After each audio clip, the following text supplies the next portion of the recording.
Of course, the immediate context in Corinthians is with regards to spiritual gifts, and the church needs the collective contribution of all members with all their gifts to function. But this applies to the contributions of the different generations as well. Because whether we choose to admit it or not, nobody is perfect. Right? We all have our strengths and weaknesses. We will speak more about this tomorrow. But to believe that we don't need one another is simply an issue of pride. And let me just briefly mention one example.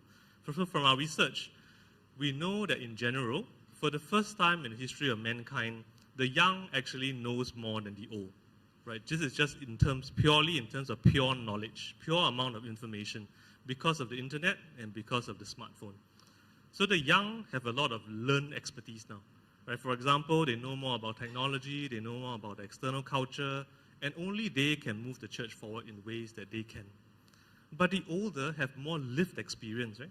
And that's so important because, for example, when you go through a crisis like the death of a loved one, please don't tell me you're going to Google how to get over the death of someone close, and then within 5 minutes, suddenly you start feeling better, right? It'll be great, of course, it'll be great, but life just doesn't work that way, right? When something like this happens to you, you need someone who has gone through the experience to journey with you through the grief cycle.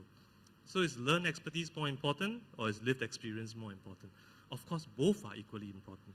And that's why we need one another.